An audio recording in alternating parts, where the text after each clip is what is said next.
darlings. I'm so glad you're here. Let's start. Well, darlings, I am so glad you're here. I am so glad to be back. I was away for 3 weeks, wasn't I? And I must tell you, all the emails I was getting and the social media posts, when are you coming back? We miss virtual Halston.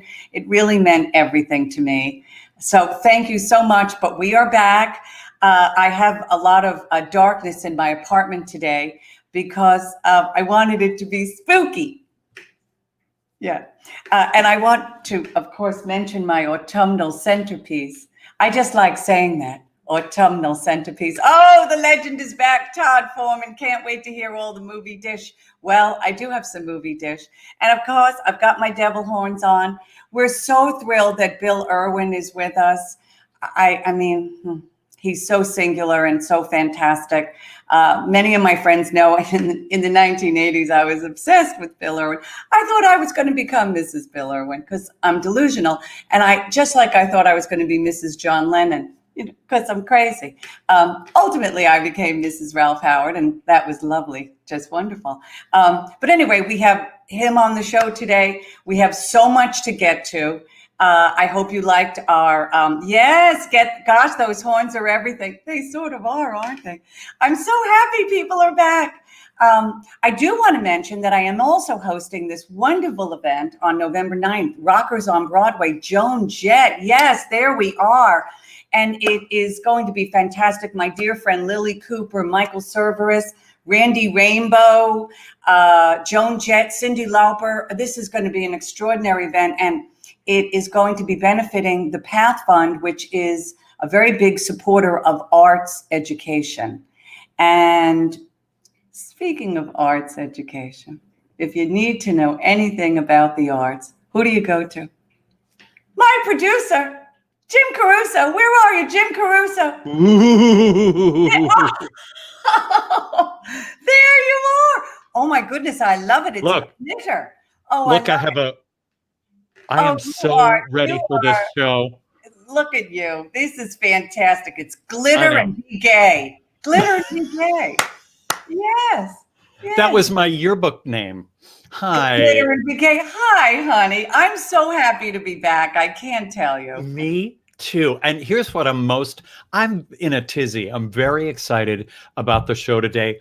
Just knowing how much you adore our special guest. I do.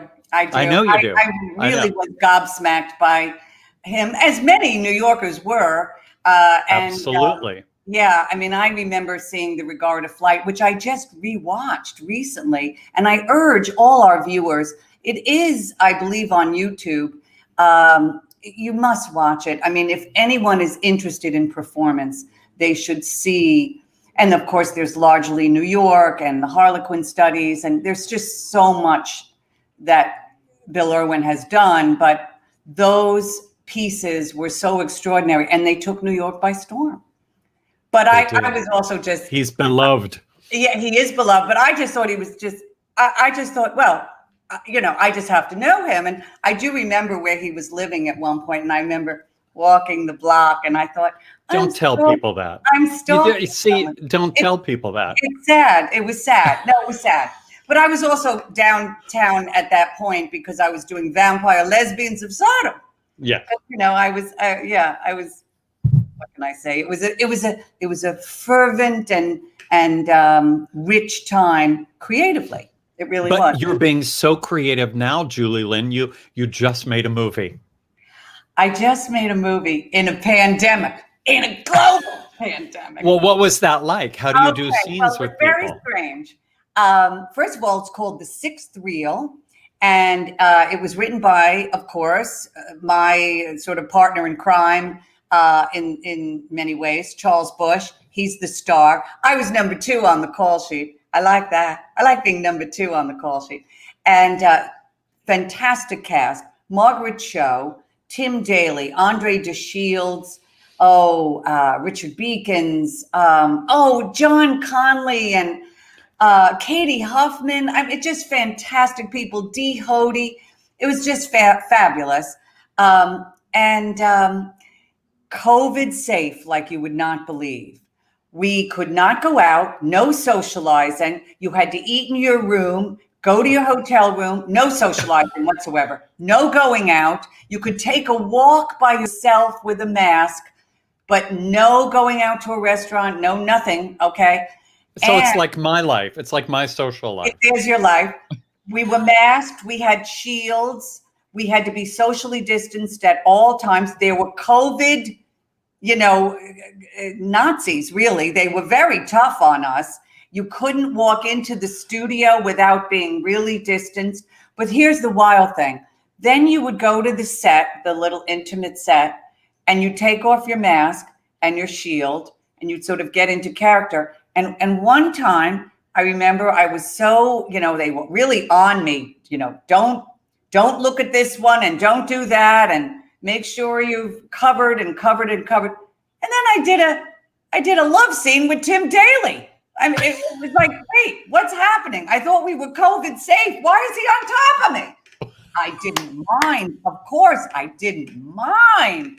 But wait, I'm like masked and shielded, and suddenly he's on top of me, and I'm like, is this safe? I don't think so. I don't think it's safe.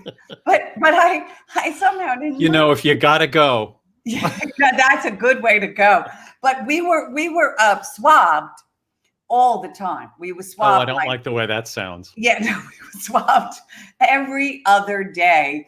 And then sometimes you'd have to get up at like 6 o'clock in the morning, to get to the set. But then before you got to the set, you'd have to go, by yourself. You had to do it by yourself. You couldn't go with others. Oh, and right. You have to go and get swabbed.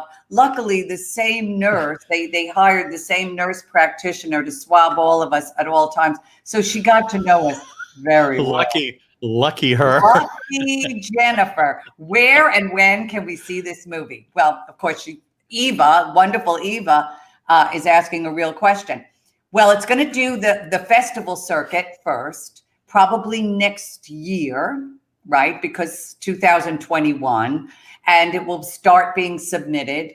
And then we hope that it goes to like the Tribeca Festival and whatnot, and we'll do like Q&As and promos. I really don't know. It really would be fun, and it's a very sweet film. It's really an homage to the film world and to movies, and especially old movies, which of course Charles Busch. Do you know what I mean? So it's great. Amazing. And we had an incredible crew, incredible hair, makeup, DP, amazing producers, associate producers, ADs. They were all fantastic. Everyone was wonderful. The only thing that was not wonderful was the catering. The catering was. Oh no, really? No, it was bad catering. I'm not going to say the name of the caterer. Well, no. Did they have candy corn? Because no, I've become obsessed with candy corn. No, and This is good eating. I know I'm not a candy corn person, but if you are, Jim, please feel free to share with our viewers the candy corn.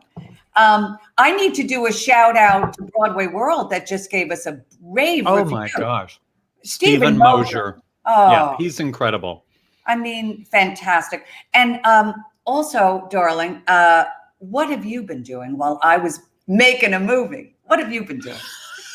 Well, first of all, I've been laughing at you mostly because you people, you don't know what happens right before we go live. Julie is ranting and raving about, something technical always goes wrong. Oh. Now, we all have these microphones and they're called Blue Yetis. I don't know why they're called that, but that's what they're called. And seconds before we went on, Julie was trying to get her microphone in place and she said, "The screws on my Yeti are too tight." Well, it's true. The screws on my Yeti are too tight. And things you never think you'll hear. No, and they are too tight, but at least people can hear me. But at some point after the show, I'm going to have to loosen the screws of the Yeti because they're too tight. It makes me very sad. I'll pay you a lot of money to just keep saying things like that. I've been watching, of course, I've been obsessed with CNN. And I have to say, I watched some of the Trump rally today, and Julie, say what you will, but the music at the Trump rallies are Oh, great. Village People's YMCA, Elton John's Tiny Dancer. Lindsey Graham has done a beautiful job in programming the material. that Beautiful, Lindsay, beautiful. she knows music. That Lindsey Graham. Taste. Taste. No, can we just say? I mean, I guess I am sort of a gay favorite. Are you? Yeah. Am But I are a you? gay icon? Nobody's a bigger gay icon than Lindsey Graham. That is one. It's a That is lot. one queen. It's a lot. That is one big queen. I mean, you talk about my frippery and finery. Wow. Lindsay. I've never heard you use the word frippery in my life. Well, I just have a feeling Halloween is going to be very special for Lindsey Graham. I'd love to know what she dresses up as. A lot of hoop skirts. A lot of hoop skirts. I think you're right about Let's that. get off this topic. All right, darling. So why do we do this show? Can we just go back to that, something Let's a little do. serious for a second? There we are, Venmo and PayPal. First of all, we're so happy to be back. Second of all, we love entertaining you. We love talking to the guests we do. And we love laughter. This really is a very difficult time. And people, particularly this week, are very anxious. And we're having this pandemic, this election. It's a really tough time. And we're in the winter now. It's like Game of Thrones, the dark winter. We need to have laughter and a little light. And also, as many of you know, I give a portion to the Pulmonary Fibrosis Foundation, which is the near and dear to my heart foundation that helped my late husband when he was struggling with pulmonary fibrosis. And it helped so many people. Do you know, I got 3 calls today, Jim, not today, yesterday, from people who have just recently been diagnosed with this disease. And I keep my phone open. I like to speak to people all over the country because I can help guide them to the right doctors and whatnot. And,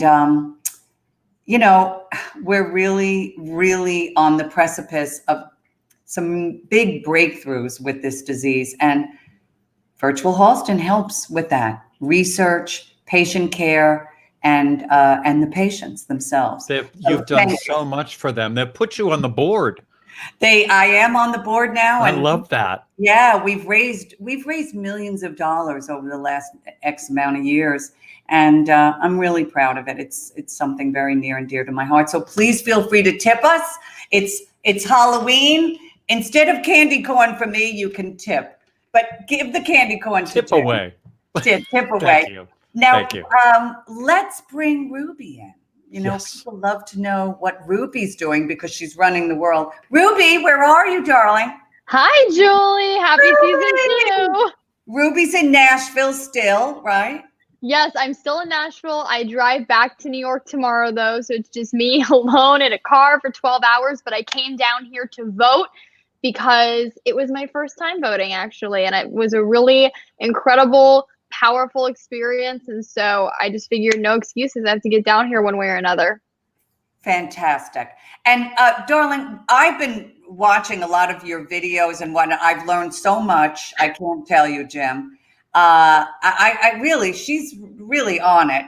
And I've learned a lot about, self-care and a lot about products that I had never heard of. And just watching her, do it all is so great. By the way, I do want to continue to tell people that we are still selling our darling mugs. My adult beverage today is a sparkling rosé from Bellissima that sent me these wonderful rosés and champagnes for nothing. Bellissima, thank you. Yeah, I know. Sweet. Yeah, very sweet. But anyway, Ruby, tell us what you're up to. Oh, I mean, I've been up to a lot. Well, actually, in the realm of Virtual Halston, during our hiatus, I created the season 1 reel for you. So that was one of my big my big projects during these last few weeks, which it looks great, and I'm so proud of what this show has become. I am prepping to produce a really big staged reading next week, and it's with like an all-star cast that I'm very excited about. And I've just been on social media posting my videos, like you say. I mean, truly, you're like my Julie. I always get a kick out of seeing your comments on my videos, or you text me about my podcast. And so I've just been on Instagram and YouTube and TikTok. I'm amazed. You really are running the world. And I've been texting with your mom, Victoria Shaw, and she's been telling me things to get into and whatnot. And I don't know. Do you have any ideas for us, Ruby? Well, my mom and I were talking, and we were saying how you both need a TikTok. I think we've taken over the YouTube space with Virtual Halston. Julie, you're active on Instagram, but I think season 2 we need to kind of step up the TikTok game.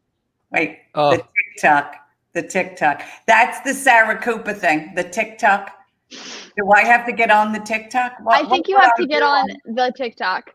I will need a TikTok tutorial from you, Ruby, because I don't know what to do. And what am I supposed to do on the TikTok? Do I like dancing in an aisle or something? Is it? Well, that is certainly an option. But I love TikTok because it's everything. You could find. I mean, my mom loves it because she always tells me about the recipes that she's found on TikTok. People post singing videos, dancing videos, really crazy challenges, or videos of their dogs. You could post your cats, Julie. You could post TikToks of your cats intruding behind on your autumnal background that you've created. Okay. And we could turn that into a TikTok.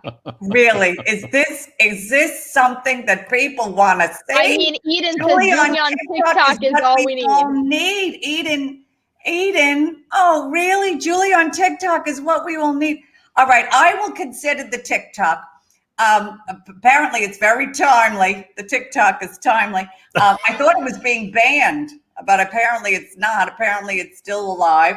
I will need a TikTok tutorial from you, Ruby. And then maybe Jim and I can do something TikTok-y together. I don't know. Should we we can consider it. We can. Okay. I see us dancing in the grocery store down the aisle. And It'll Julie, nice. TikTok can change. And I'm not even saying this to be funny, but TikTok can actually have an impact on the world.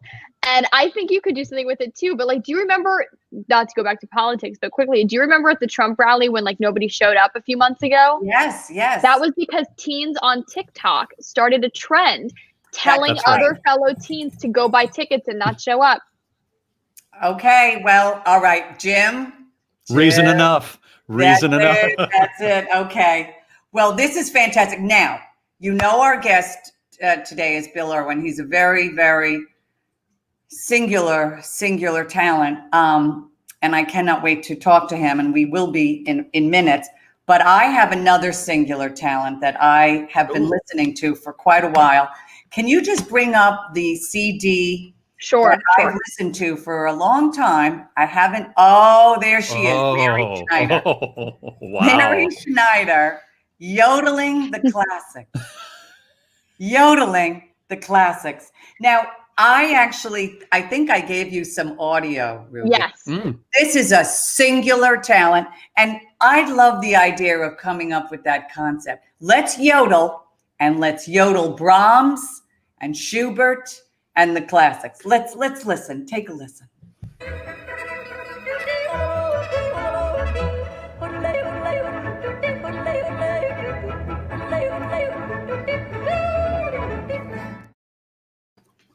Wow. We have another one too, Julie. It's another 10 seconds. Let's hear the other one. Let's hear the other one too. Okay.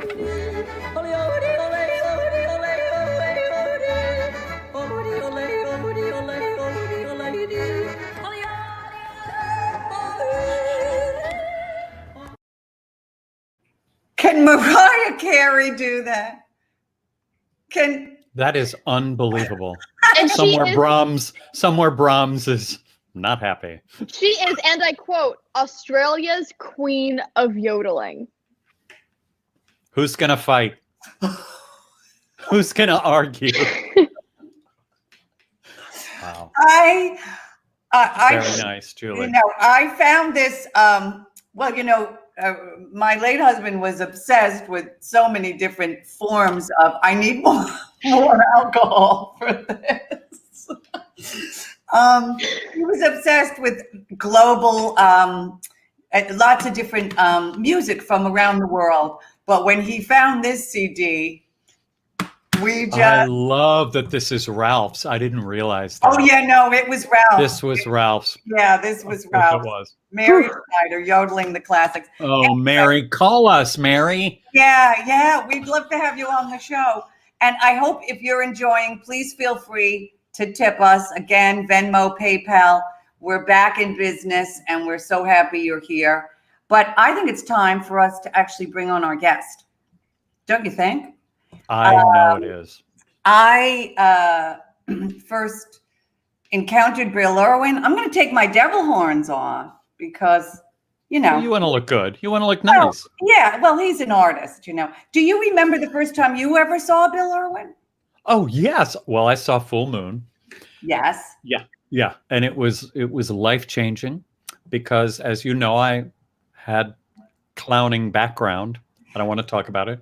But he is a genius. He's a genius. Can we bring on a little bit of your clowning background? Oh no, let's do that later. Oh God, no. Are you sure? Okay. I don't want to show him up. Oh, there you go. And there it is. Oh, that is the scariest clown in the world. I'm sorry. How dare you? No, I'm sorry. It just frightens. It just frightens me. All right. Yeah.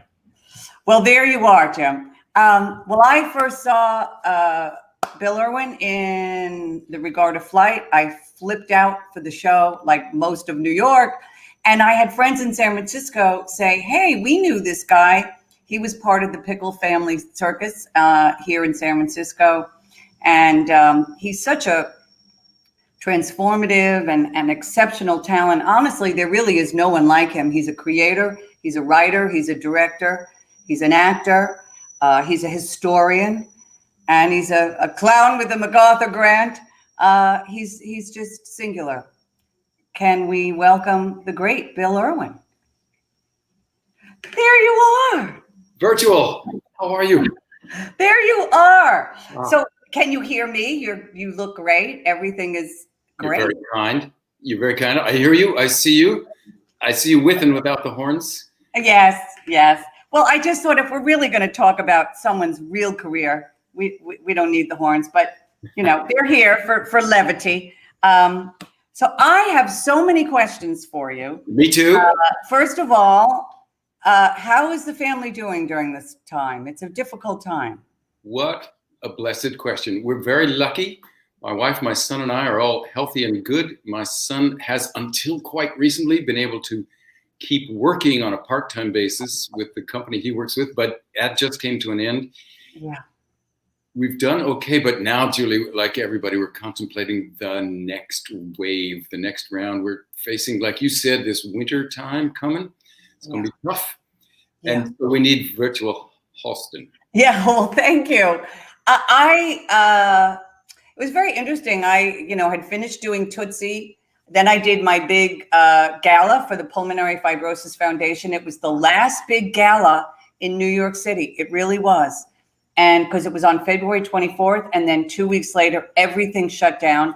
I was just about getting ready to do a workshop with Kristen Chenoweth and Scott Ellis, a new Broadway musical. Everything shut down. And I just thought, well, okay. I figured maybe 3 months. Jim came up with this idea of virtual Halston. I said, I'll do a few. I had no, I didn't know. And obviously, this is very serious. And it went on and on and on. And but we've been very busy. We've been very creative, Jim. And I've learned so much, Bill. I've learned as well. We'll talk about in Zoom at some point because you did a piece where you. But I'm learning so many different things. But I'm also learning that people really do need to laugh. So that's why we continue to do it. So, but. Can we go back in time a little? Can we go back in time I How was reading far? up so much about you, and I'm always interested in an artist's trajectory and how they become the people they become. You went to 3 different colleges, At least. at least. So, first of all, I thought, well, wait, was he getting bored? What did you were part? I know you were part of Kraken at Cal Arts, Yes. but then you went to Oberlin, and then you went to Clown College. Yes. What was it? Were you like, oh, I want to do this now? Oh, I want to do that. No, I want to continue. What was the thought process? It was all of that. And our generation back then, we were very restless. Yes. And it was also trying to keep, I'm not proud to say this. I don't say this for a big laugh because it ain't a big laugh, but it was also trying to keep a 2S student deferment so I wouldn't be drafted. But yes. I had lots of things I wanted to try to learn. And yes, I jumped from Oberlin College to Clown College, Ringling Brothers, Barnum and Bailey, all this upon a 2-year foundation at UCLA, where I learned a lot, and I'm very proud to have been proud to be associated with all these schools, Julian. They all ask me for money, as you might imagine. But yeah, that's my checkered educational history. Well, it's certainly great, though. I mean, I have a friend who is now a healer, but I went to Hofstra University with him, but he ended up going to Clown College. But then he ended up being a magician, and his name is George Corey. But then he ended up, do you know George Corey? He and I were in the same, in 1974, Ringling Brothers Clown College, George Corey, and photographer too, right? Oh, yeah. He does that all. No, really? Oh, okay, yeah. I did not know this. Oh, and we at Clown College, we used to look at each other and go, we had a skepticism that we shared, usually silently. I hope George is out there doing well, going strong, and I'm thrilled that we have that connection. He is doing very well. He and his partner live in a lovely, lovely place, upstate New York, like in Saugerties. And they're doing great. And he's a lovely, lovely man, as you know. He's just a lovely man. So yes, so that's, I cannot believe that. Okay, so that's already so exciting to me. But then, so after Clown College, that's when you joined the Pickle Family Circus? It is indeed. They put out an ad in the San Francisco Chronicle for circus acts. What they really needed was a truck driver, but I showed up and bonded with people who so dear to my heart now. 2 people, Larry Pizzoni and Peggy Snyder, began this circus. They had, the families have grown from there. I was in the hospital room when their son was born, Lorenzo Pizzoni, who has a wonderful movie called Circus Kid, and it's available, it's streamable. Julia, I think you'd really like this movie. It's about, I know I would. I recommend it. It's about his growing up within the circus. It's full of wild and funny things. It's not all warm and fuzzy. Right. And so that was my life for a while, the Pickle Family Circus in 1970s. Wow. There it is. Look, there you are. Is that you in the middle? There you are. I'm afraid it is. Oh, my goodness. That's so fantastic. Thank you, Ruby, for that. And I do remember when I was telling my friends who live in San Francisco all about, like my friend Brett and my friend Bobby. And they were like, "Oh, well, we knew Bill Irwin ages ago. What you're late to the game." And there you go. And but you took New York by storm. And also, what I find, there you are. I find interesting is you're a Santa Monica boy, basically. Your father was an aerospace engineer. Did that influence your thinking about movement and flight and space? Oh, yes. I used to dream about flying. I came up with this show with some blessed collaborators when I was, a long time ago, and we called it The Regard of Flight. Yeah, flying. Here's something, my father died 4 years ago at the age of 100. Oh. So, I used to sit with him and he'd say, my father hated Wilson. And you had to take a while to, Woodrow Wilson, because that's the That's Spanish. how, yes. Yeah. He was alive. And he told stories of, as a draftsman, they were building these airplanes as fast as they could outdoors in Santa Monica with camouflage overhead because they were sure the Japanese would bomb them sometime. So, these are the roots. And then we enter our own lives. The trajectory was the word you used. And it is fascinating, isn't it, to trace where we go? This crazy profession of ours, you don't plan it. It's all happenstance. Yes. Well, and also when I read that your dad was an aerospace engineer, I said, well, sort of course, on a certain level, flight, but space and movement and moving through space. I mean, that's part of what I loved so much about your work. But you came to New York from California at a strange time. New York was in a very tough time. And I thought, what was your impression and how were you going to do this? I mean, what were you thinking? Like, well, I'll join an experimental group, or I'll have a grant, or I'll be an actor. I mean, what was the thinking? These are really good questions.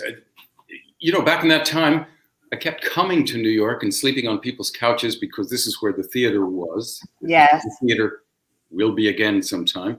Yeah. And pretty soon it was my former wife and I, who's a very dear friend still. She said, "Nah, you got to go there. I'm going to stay here in San Francisco." Kimmy. Yep. Kimmy.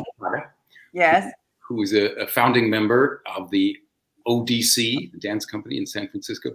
Yeah, we're all stretched across the nation between California and New York. So many of us. So you came and you would sleep on people's couches, but you also thought, okay, maybe at some point I'm going to really do this. I came with that show that you mentioned, and I'm so thrilled that you did, The Regard of Flight. It was something that developed in San Francisco. San Francisco at that time was a wonderful place to develop things. It was a terrible place to try to make a living. So to New York came the three of us who did that show. A gentleman named Michael O'Connor, a gentleman named Doug Skinner, and myself. And we did it off Broadway at the American Place Theater. Oh, yes, yes. It's such a wonderful space. And, I just watched it again recently. I watched the whole piece. Did you? And, because memory can be tricky. You say to yourself, oh my goodness, I'm going to have Bill Irwin on. Oh my God, I fell in love with him in the 80s. Was he really good? Was he really any good? Is he really the genius? So I said, I'll just watch and see. Well, it really was that good. And we were the physicality is so extraordinary. Doug Skinner is, of course, hilarious with that ukulele. And, but also it was an intellectual exercise because it's also a discussion about what theater really is. And good. Yeah. And what it's interesting for me to watch it now, and I urge my viewers to watch it, is in a sense, it's more relevant than ever. That's interesting. Yeah, it's more relevant than ever. It's pre-internet. It's in a certain way, it's even pre-video. I mean, certainly video existed, but it wasn't. Video images weren't part of our lives. Yeah. Come to be. So yes, it's a different time. I'm thrilled that you watched it too. Oh no, it was so great. And of course, then we got largely New York and full moon, and I think there's a full moon grab there. Now, where did you meet David Shiner? Met him here in New York because he came through with Cirque du Soleil, and he'd seen the Regard of Flight in Paris, and he called up and said, "Yeah, you want to have dinner or anything?" And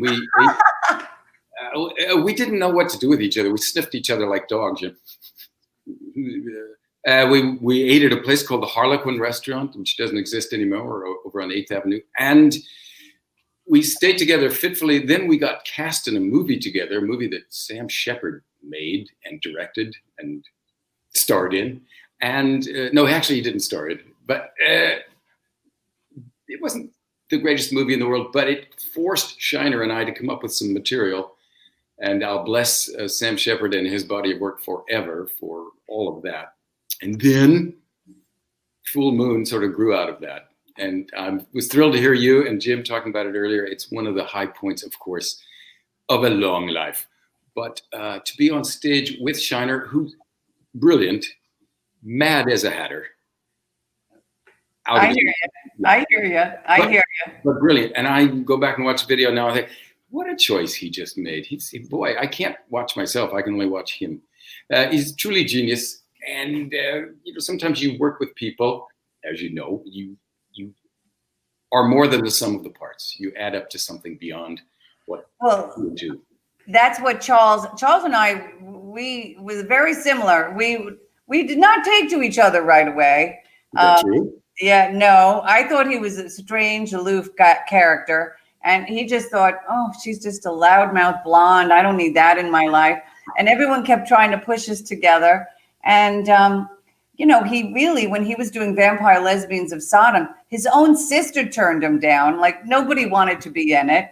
And I said, oh, I'll do it. And he was like, oh, that terrible blonde, And I sort of met him and, oh, God, I sort of auditioned. And it was just sort of terrible. And I didn't understand that style, that very kind of grand, campy style that, he was going for. I didn't understand it. All I kept saying is, well, I played Nina in The Seagull at Hofstra, which is not something you really want on your resume for a professional.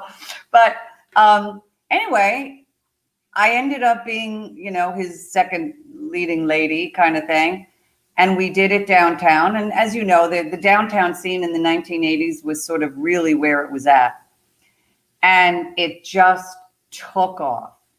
And the next thing you know, he was writing for me. And we really ended up becoming very good friends. And we just finished doing this movie together. Yeah. Which is a real homage to old movies, which is very much in keeping with Charles's sensibility. But then you actually win a special Tony Award for Full Moon, which is, I guess, well, that's your first Tony. But then all of a sudden you win the MacArthur Grant. How did that change your life? It's very hard to say because it's a long time ago. But actually, that in some ways that preceded Full Moon. Right. I'm remembering right. Yeah. 1984. Yes, and it helped pay the rent.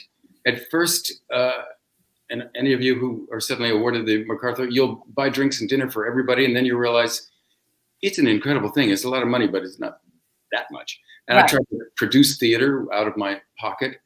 It was hard, but the great gift it gave me, and it's a complex gift. It's not unnuanced, but it meant that I didn't have to shuck and jive and beat every stretch of New York pavement to try to get a job. Yes. I could follow my own ideas to a certain extent. Some people have told me, yeah, well, it kind of insulated you too. It kind of kept you as an actor. It meant you didn't have to pound the pavement. You didn't have to chase things. And perhaps there was some catching up I had to do later in my life. But it gave me the chance to look at some ideas and continue to do what we used to do in San Francisco, was just take an idea, not ask too many people about it, just put it in front of people. During the pandemic, this past few months, I followed an impulse that was just growing within me. When the shutdown came, I realized, we're really not going to see each other. There are many things we're not going to be to each other except via this screen. And as there was talk, I didn't know whether to believe it or not, there was talk about reopening. I saw a guy doing Elvis songs from his fire escape on 17th Street near where we live. Oh my. Yeah, it really opened up my heart. And I began to think about doing some busking, I call it, just for a term to use, getting out in front of people. Then, Julie, of course, George Floyd's death took place. Many other deaths came upon our national scene and heart and consciousness. And we were out marching. Suddenly the pandemic protocols were, something was bigger than them. Yes. Or at least we were wondering about that. And somehow that only deepened my yearning to try things in front of audiences. So last month, I was out doing something called the Busking Project. And I have to thank my friends at Vineyard Theater because they took it from a sort of, ruminative conversation by an old fart and said, no, you should do this. No, we'll produce this. You get it together, we'll do it. So there I was, 22nd Street and Broadway, my own little neighborhood, trying out, in some ways, ideas that I had come upon when I was 17 years old. So when you go from what drove you at 17 to what's driving you at 70, yes, it was a bumpy road, but we tried some shows, and that's been an important part of what's going on during this pandemic time. Can you do me a favor, Julie? Can you just say the word global the way you say it? Global pandemic. Yeah, thank you. Yes, people keep coming up to me sometimes when I am out with my mask, and they say global pandemic. So that's how I've become known now. Yes, I do know about the Busking Project, and I wanted to come and see it. I know our PR person, Sam Rudy, was, and Sam, he was telling me about it. But I was in COVID lockdown, quarantining before the movie and whatnot. But here's the other thing. After you became really quite known for your, not your one-man shows because they involved other people, but your shows that you created. Then you start doing TV like Northern Exposure or Mr. Noodle on Sesame Street. Oh, there's Northern Exposure. There you are. And there's Mr. Noodle. Lots of people know Mr. Noodle. Was this something that you thought, oh, yes, this was part of the plan? Or were these just things that you said, well, I guess I'll do them, but I don't really know what I'm doing? I mean, television is a whole other thing. It's a whole other thing. And being a regular or being even a recurring character is a whole other thing. Did you find it frustrating? Did you enjoy it? Did you? It's been a lot of my life for the last 20 years, even though I think of myself, I think you do too, as a theater creature, but health insurance and a paycheck drew me toward television, but I actually love the medium too. I don't think I'm that practiced at it or even that good at it. I still have many things to learn. To perceive the audience eye as this little round thing that we're talking into now is just a different consciousness than thinking people out there sitting, or maybe they're this wide in the theater, maybe this, and that is my job, is to bridge that distance between us. Now it's talking into this thing. It's being perceived through this little eye. I always remember hearing about Robert De Niro, that when he was a kid in Little Italy, he would nail bottle caps on the wall, and then he practiced being perceived from that point of view. And you can see it in his work, how good he is at that. Is he a stage actor? Well, I hope he'll give it a try someday. Yeah. It is fascinating, though, because there are certain people who are just so skilled at it. And yet, I don't know if the stage would be comfortable for them. But they're very skilled at looking at that camera and really communicating beautifully through it. Yeah. And that's a great skill as well. It's not my skill, but of course I've been doing more and more because one, I'm being forced to. What choice do you have? But do you like acting a character? Do you like it? Yeah. I do. I'm very fortunate that in all the things I was jumping restlessly from thing to thing, going from school to school, looking at different things. And of course, we thought we were redefining everything back in the 70s. Yes. We sort of were and we sort of weren't. But the first thing I did on day one of freshman year at UCLA was take this very basic acting course where they said things like, what do you want? That's your best storytelling guide. And how do you look at a script? I've known a lot of people, Julie, who are so much more gifted than I and grew up in circus and can do a standing backflip or can do incredible things. And they would like now, as their lives transition, to step into acting. And they've got immense natural talent, but they didn't get that grounding in how you look at a script and how you decide, okay, how do the words come out of my mouth from that page out of my mouth without thinking about it too much, but of course thinking about it immensely and with great detail. So yeah, I was lucky that I had that grounding back when. And talking about Lucky, can we talk about the fact that you played Lucky in 1988 with two master clowns, really, Robin Williams and Steve Martin. And what was that experience like? I mean, Lucky, for those of you who don't know, again, you can look this up. It's Samuel Beckett's Waiting for Godot. And it's one of the great plays ever written. And there you are as Lucky. What was it like to work with them? And did you learn a lot from them? Did you learn nothing from them? Did you have a great time? I know you and Robin, San Francisco is, you know, your city in a sense with Robin. And we had all been on the island of Malta together making a strange, odd movie called Popeye, which was Robin's first movie. And yes, so it was an immense adventure. There I was with not only Steve and Robin, but you may have noticed there, the guy with his arm on my shoulder was F. Murray Abraham. Right. It was an incredible go at an undoable play. I've done that play a lot of times. I hope to do it again in what's left of my life. It may be undoable, and I think about it all the time. You know, that famous speech of Lucky's, how much of it would you like to hear? Maybe 20 seconds, 30 seconds? 20 seconds. Just starts like, it's the famous speech that everybody said, not everyone, but many people say, oh, it's a nonsense speech. It is so not nonsense, Julie. Here's how it starts. Given the existence as uttered forth in the public works of Puncher and Watman of a personal God, with white beard, outside time, without extension, who from the heights of divine apathia, divine athambia, divine aphasia, loves us dearly, with some exceptions for reasons unknown, but time will tell. Goes on like that for a long time. But here's the thing about that play, Julie. When you do it, I've noticed almost always people stop talking about that section of the play as the Lucky speech, and they talk about it as the Lucky scene or the Lucky melee or the Lucky fight, because so much more is going on than that speech. This is what makes it a great play. One of my favorite stage directions in that section of the play, while Lucky is talking, is all three throw themselves upon Lucky, who continues to shout his text.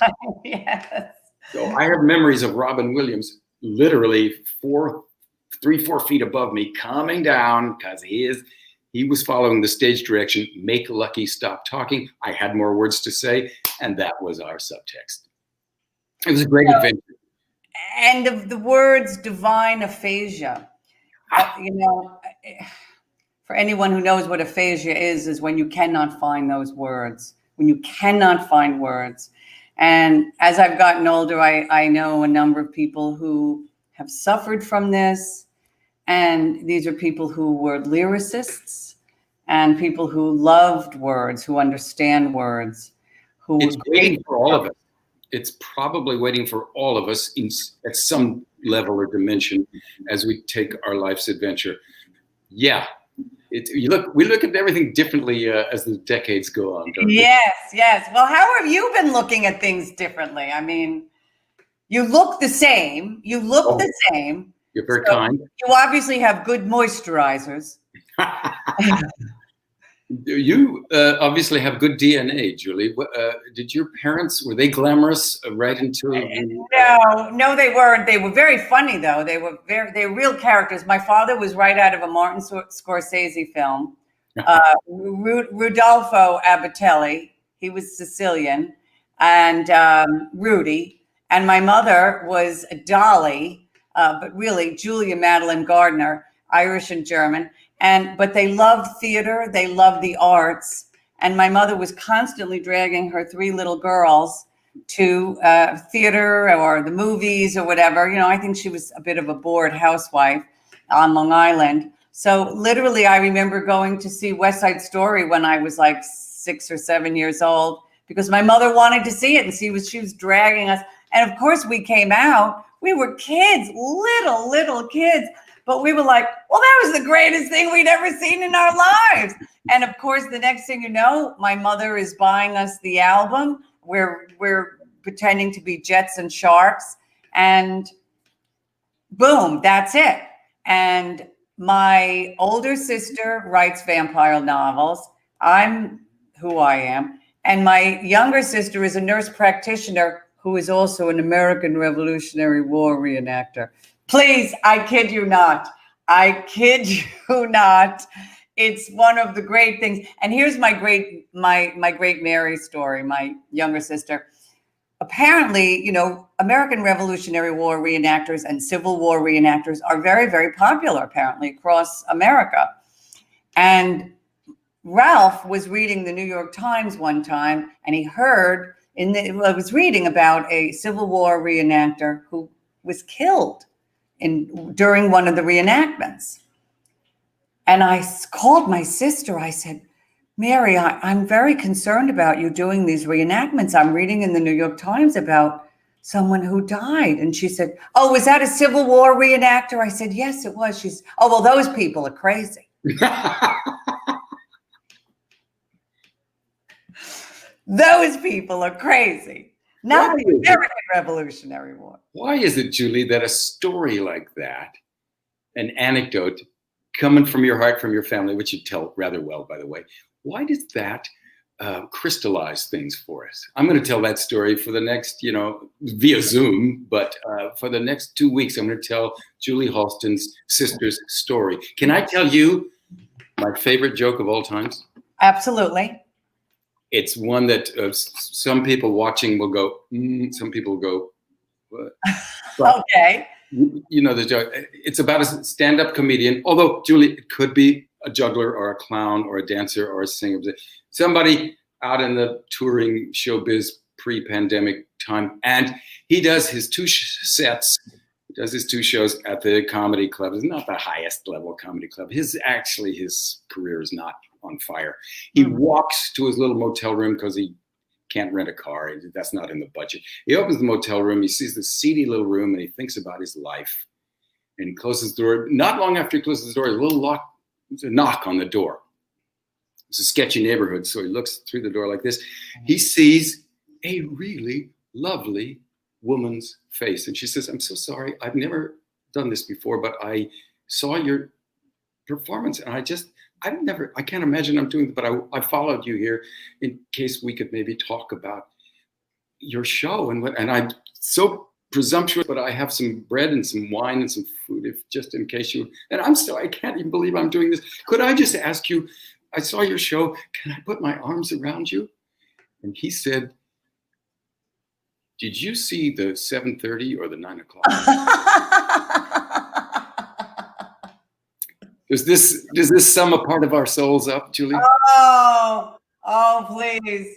I mean, Jim Caruso, who will be coming back at a certain point, can tell you, we went to see Barbara Streisand and all she did was complain about the sound. It was no, I'm telling you, no, it's just terrifying. It's terrifying. It is terrifying.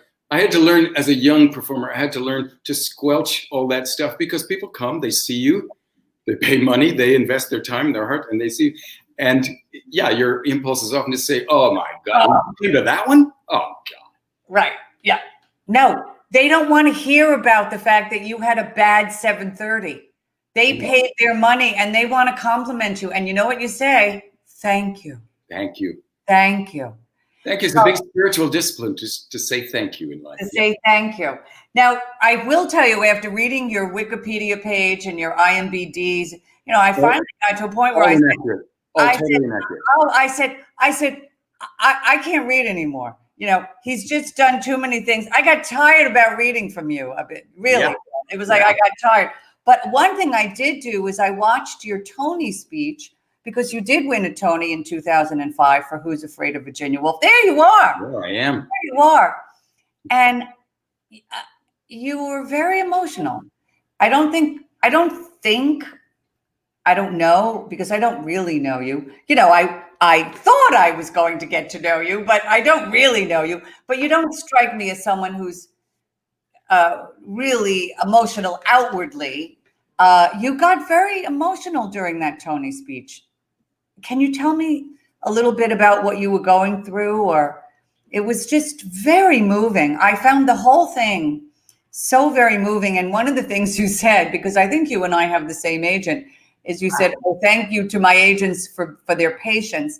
And I feel the same way about my patients, because I'm always sort of disagreeing about certain things. Like, I don't really see me doing this. I think, that kind of thing.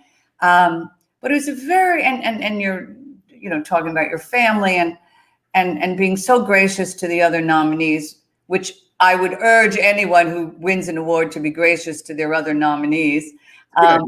Yeah, good idea. And it's also just nice. It's thoughtful, because they were all wonderful. Oh. But what was going through your mind? And did you think you were going to win, or no? Did you not think you had a chance, or?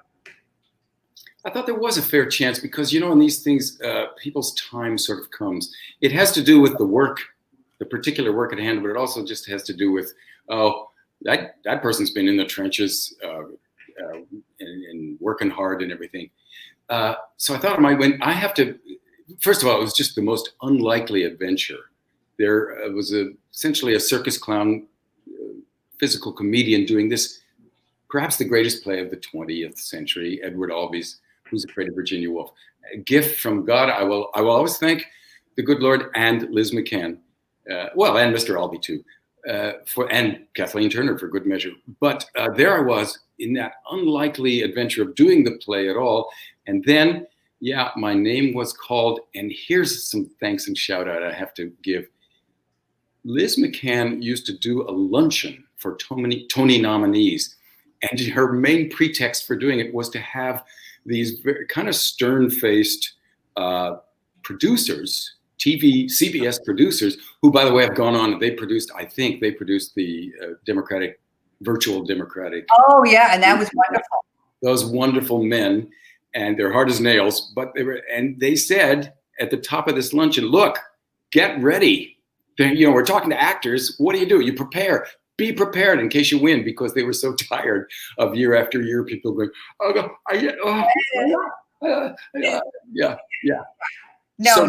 write a speech, and I did, and I was glad I had it, because it gave a framework for saying all of trying to express the gratitude that moment calls for. And Kathleen Turner, I urge my viewers to, we have this wonderful thing of the internet. You can look all these things up. She was so happy for you. She was just so happy for you. You could see it. It was just great. And now, again, we're going through, the Bill Irwin, playbook here, but I'm a devoted Law and Order SVU fan, devoted. And of course, you play Dr. Pete. There you are. But this is what I love, Bill. It says, this is from a fan website. Peter Lindstrom, psychologist, doctor, status, alive. Well, I'll take it. Alive. So they haven't it. killed you off yet. They haven't killed you off. Isn't that a riot? Status. Right. What a gift that is. Every once in a while, I think, maybe they've killed that character off in their minds. But then I'll get a call, and stepping onto that set is a true adventure and a true gift. Can I tell you about what happened? Well, this is years ago, 6, 7, I don't know how many years ago. In LA, I'm in my rented car. A woman pulls up to me at the stoplight, and she's waving. Lovely African-American woman. And she said, so I brought down my window. She said, you keep giving. She needs that tough love that you give her. You keep on. And then she drove away. And there you go. To be part of that sort of national story is really something. Yeah, no, it is. It's fantastic. I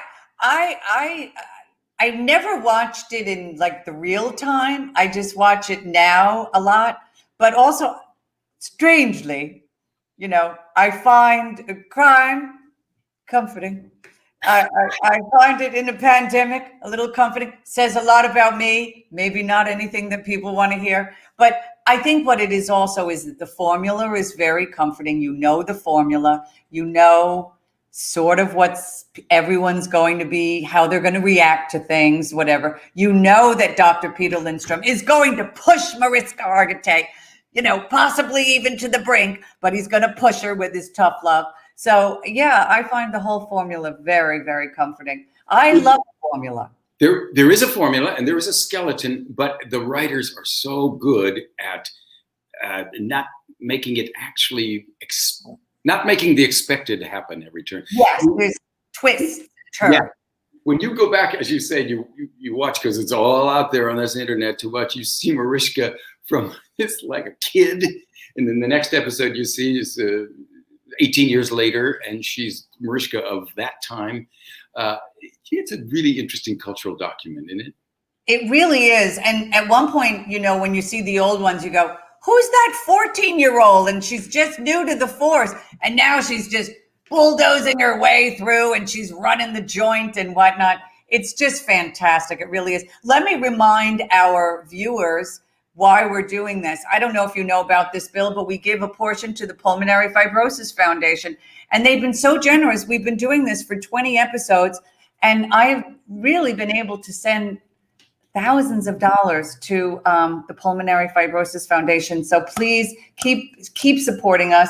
I'd love to bring Jim Caruso back. Oh no, before we bring Jim back, but we can bring him back anytime. I want to know about In Zoom with Chris Fitzgerald. Oh. Yeah. There's another gift. You know, early in the pandemic, we were trying to figure out what was what. And sometimes these things fall out of the heavens. I got a call from a long-time friend and colleague, Barry Edelstein, who runs. Oh, yes. He ran theaters and directed here in New York for many years, moved his family out to California. He runs the Old Globe Theater. He said, we're shut down. We're looking for a way to, people are beginning to do these little things on Zoom, the public theater. Can we talk? And we talked and we came up with this thing. It was Barry's idea, and he put me in touch. He put me in daily work with a wonderful man named Travis Ballinger, who's left San Diego, is back here in New York, ready to work on Broadway when that reopens. Right. And we talked about something that would be a meeting of two people in Zoom windows. They brought in the incredible Christopher Fitzgerald, and we went from there, and it took years off my life. Yes. But it's something I'm so grateful for. It's, of course, now, Julie, I think we did it right around the time you began season 1 of Virtual Halston. It's like a period piece now. Yeah. I listen, one of the things that I did, I got a phone call from Rich Greenberg, the great Rich Greenberg, that played me out. We've become very friendly. Bill, you should know, I know everyone. You know, I know everyone. I'm a mouthy blonde. But anyway, why would Rich Greenberg be calling me? Well, he saw my comedy act and we were friends anyway, but he said, oh, I'd like to write with you. And he also said, I'd like to write with Maddie Corman, who wrote this fantastic piece called Accidentally Brave. Can I throw in a Maddie Corman? This is our connections. Maddie Corman's second or third child was a birth that my wife attended as a midwife. There you go. Hello. Come on. This is fantastic. So he calls us the two little goddesses. He calls us up and says, hey, want to write a play? I was like, okay, Rich is high, clearly. He's on some sort of drug. You don't call me to write. You're Rich Greenberg. Well, we wrote a play. And now it's out in the world, and now people are calling us, producers are calling us. They do want to hear it, possibly a Zoom reading, possibly this, possibly sort of, outside, possibly an outside venue, and which we're very excited about. We'd like to do the outside thing. But it's so fantastic. So, I thought to myself, because being a widow is it's not something I would recommend, to be honest. I hear you. It's very, very lonely.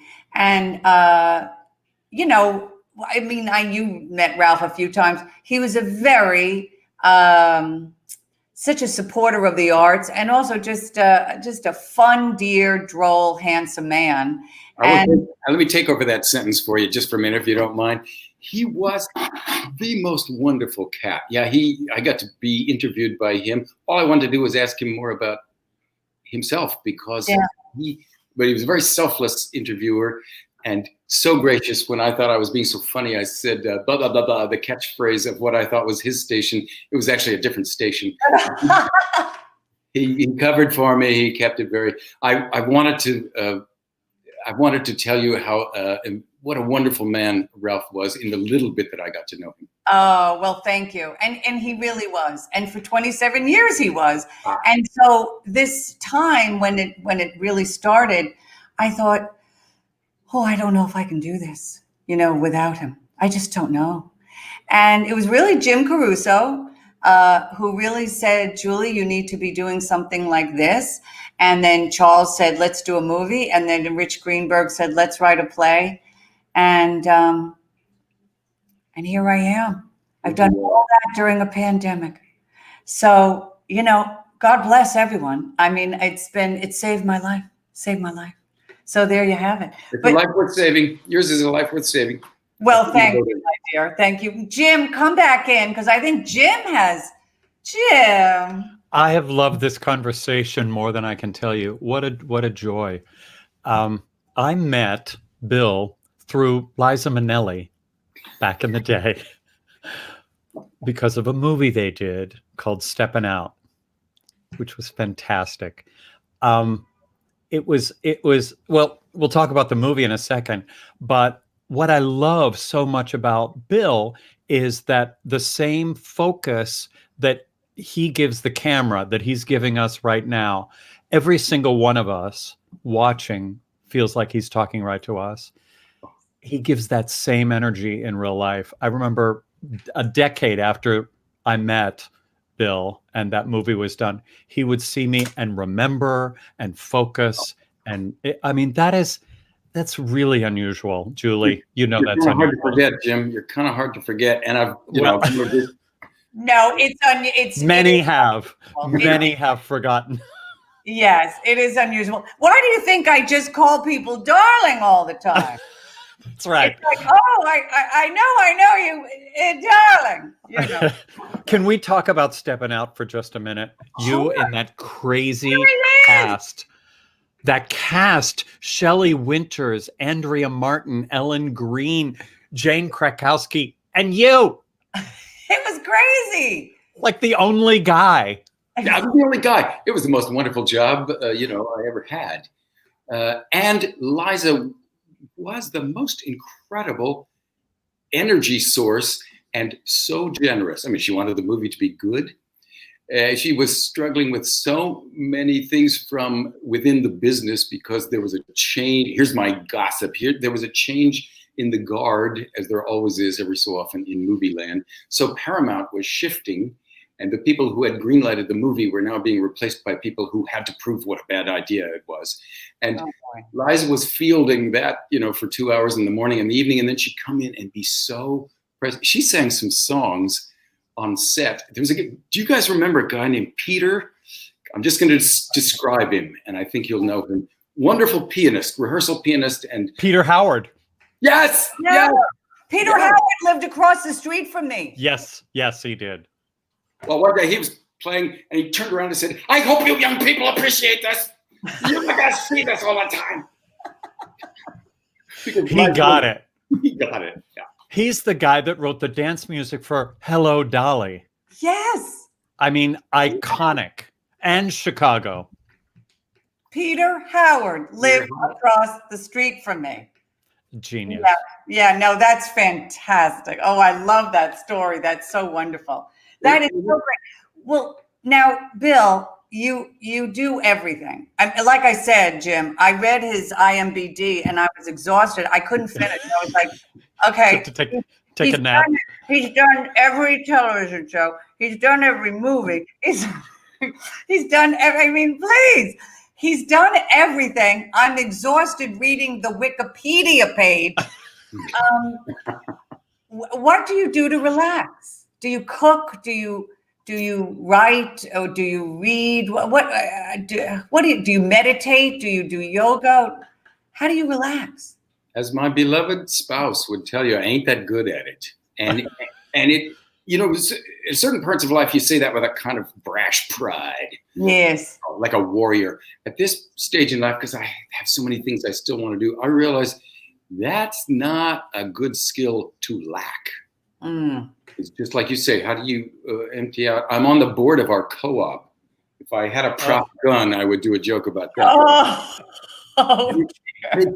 It's so much psychic energy. I mean, you want to serve and you want to augment the value of everyone's property, but it's just can be so draining. And I'm sitting here thinking I have half an hour. I could start to, hack out some ideas on this script idea that probably won't go anywhere, but I should just give it a go. Or I could do the minutes to the most important meeting and get them really in shape like it. So guess what I end up doing? How do you relax, Halston? I mean, what's the? Well, actually, I do this show in a certain way to relax. I really do. I have so much fun talking to great talents and being with Jim and Ruby. Well, you love the research too. And I love the research. I almost became a librarian. I did receive, when I was at Hofstra, I did receive a scholarship to go to CW Post to study library sciences because I was such a good researcher. And I was like, hell no, I'm a funny girl. I got to be on the stage. And of course, my bosses at the library, which is stunning because they didn't know me as this kind of person. They knew me as a very studious, you know what I'm saying, library science kind of person. And I was like, oh no, I'm going into New York City. I'm going to be a star. And they were like, oh, she's on drugs. It's very sad. Yeah. Yeah. No, it was so sad. But no, how do I relax? Well, I love talking to my friends. I do a lot of reading. So that is how I relax. And I do like a sparkling rosé in my darling cup. So there you go. But I love doing the research and I love talking to great talents like yourself. I love it. I'm sure it's a blessing, but I know there are about 24 hours of work for every 1 minute of this Zoomcast. What do you do? Are you a good sleeper, Jim? I'm an okay sleeper. Yeah. Well, the crack helps that. It puts me right out. You were in Kraken. He just does the crack. There you go. That's correct. Don't do it at home, kids. No. This was really incredible. I know you're busy with the co-op board, but do you have any projects that you're working on now that you could talk about or that you want to talk? What you mean in show business style? Yes. Show business or anything, not even show business. Oh, I see what you're saying. Well, I guess it's show business. It's on the margins of show business. I was blessed to do a show that I had put together because my inside of my head just drove me to do it. A show called On Beckett, or an evening called On Beckett. It was a series of passages from Samuel Beckett's writing, whose writing I both love and hate. I'm drawn to it so strongly and I'm repelled by it. So I tried to make an evening of that. Did it at Irish Repertory Theater a couple of years ago. Oh, it's a wonderful place. Well, They are one energetic bunch. So we just finished videoing it, or a video version, a virtual version that will be on the Irish Rep website sometime in the coming month. Late November, I think it goes out, and that's a big part of my heart and actor's soul right there. And then yes, we always hope there'll be other things. You'll get this, Julie. I'm so glad you got your movie shot because you have a small, as we actors say, I have a small but fabulous role. It's small but interesting in a wonderful HBO miniseries that is being made intrepidly in spite of all, but it keeps having to close down for COVID. Yes. So I was supposed to, if there were no pandemic, it would all be in the rear view mirror now. I was supposed to work last week. I may work in December now, my one shooting day. Everything gets pushed back to an indefinite time in our lives. And yet we're the lucky ones because we have things to shoot for. I just hope our nation survives together, because the challenge, I guess, on reading has only begun, right? It really has. And I have to both watch the news and then not watch, read and then not read. It's very difficult. And And we have to have faith. You know, I'm not a particularly spiritual person, but I can be. And I also do have faith. I have faith in the goodness. So we just have to have faith in goodness, and we just got to keep going. You know, resist the bad and embrace the good. And how long did you wait to vote? I voted last Tuesday, and it was very organized and wonderful. I went to the Madison Square Garden, and you know, there is that moment where you go, wait, Madison Square Garden, how is it doing, Liza? How is this going to be healthy? But everyone was great, masked and socially distanced. I saw a lot of people actually from my co-op, and my biggest thrill was that the guy in front of me, and there I am, very masked up. He said, "Are you Julie Halston?" And I thought, nobody recognized me in a mask. I thought that was the best fame moment in the world. And I wasn't really, you know, I wasn't looking particularly good, but I was so delighted. And so it turned out to be a good experience. It was very organized, and everyone was very polite and wonderful. So wasn't it? Yes. Yeah, it was thrilling, actually. It was thrilling. So, well, we've come to the end. It's 6:15. We have come to the end. But maybe we'll have to have him back on. I mean, absolutely. A clown. Bill, will you come back sometime? I would so love to. I have another couple things I could tell you. Oh, excellent. Hold them, because we will have you back on. You're so extraordinary. It's such an honor. It's such a pleasure. I'm so glad the family is doing well. And thank you for those kind words about Ralph. Oh. And he was so lovely, and I miss him. But I also know that there is a big part of Ralph, because, you know, with my Blue Yeti, you know, he was Mr. Broadcaster. And now I'm interviewing people that he adored. There's kind of a nice circular moment here. So let's all go with that.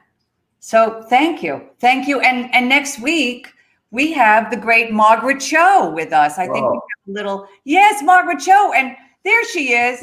And she was in our film that I just did. And she's just so delightful and wonderful. So thank you, Bill Irwin. Thank you. So thank you. Thank you. And thank you, Ruby. Bye, Ruby. Bye. What more is there to say?